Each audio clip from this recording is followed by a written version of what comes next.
حضرت عمر جن کو تخت حکومت پہ بیٹھتے تھے اور ان کا تخت کو سونے زبرجد کا نہیں تھا، مسجد نبوی کی چٹائی تھی، اور سارا دن وہاں بیٹھ کے لوگوں کی باتیں سنتے، اور جب رات کے اندھیرے گہرے ہوتے عمر بھیس بدل کے مدینے کی گلیوں کا گشت کرتے۔ کہا تمہارے گھر سے دھواں نکل رہا ہے اور بچے رو رہے ہیں، ان کو کھانا کیوں نہیں دیتی؟ کہنے لگی عمر کی جان کو رو رہی۔ عمر کے پاؤں تلے سے زمین نکل گئی۔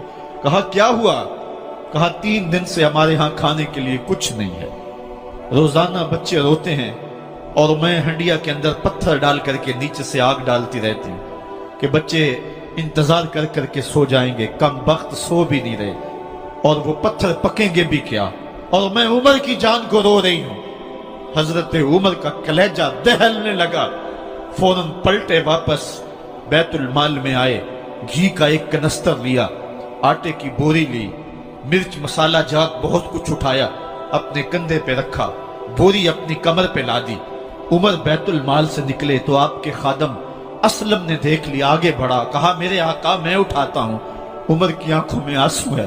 کہا اسلم قیامت کے دن میرا بوجھ اٹھا لو گے؟ کہا قیامت کے دن تو اپنا اپنا بوجھ اٹھانا پڑے گا۔ کہا عمر کو آج اپنا ہی اٹھانے دو۔ حضرت عمر وہ گھی کا کنستر اور وہ آٹے کی بوری سر پہ اٹھائے ہیں اور اس خاتون کے گھر جاتے ہیں اور دستک دیتے ہیں۔ وہ جب دیکھتی ہے اس کی جان میں جان آ جاتی ہے۔ کہا جلدی جلدی آٹا گوندو، اور عمر سبزی کاٹنے لگ جاتے ہیں۔ حضرت عمر رضی اللہ تعالی عنہ سبزی تیار کر دیتے، ادھر آٹا گند جاتا ہے، اور پھر اوپر چولہا رکھا جاتا ہے، چولہے کے اندر آگ رکھی جاتی ہے، وہ کھانا پکانے لگتی ہے، آگ بجھتی ہے۔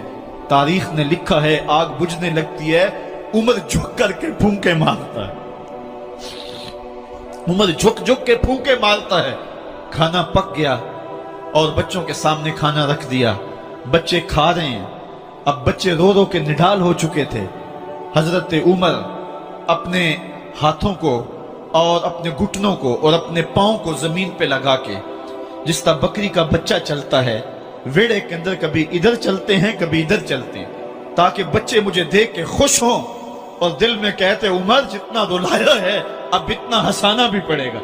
تو کبھی عمر امیر المومنین، یہ میں کسی آج کے جو ہے وہ لوگوں کے ووٹوں پہ منتخب ہونے والے حکمران کی کہانی نہیں سنا رہا، میں اس عمر کی کہانی سنا رہا ہوں جو 23 لاکھ مربع میل کا حکمران ہے، آدھی دنیا کا بادشاہ ہے۔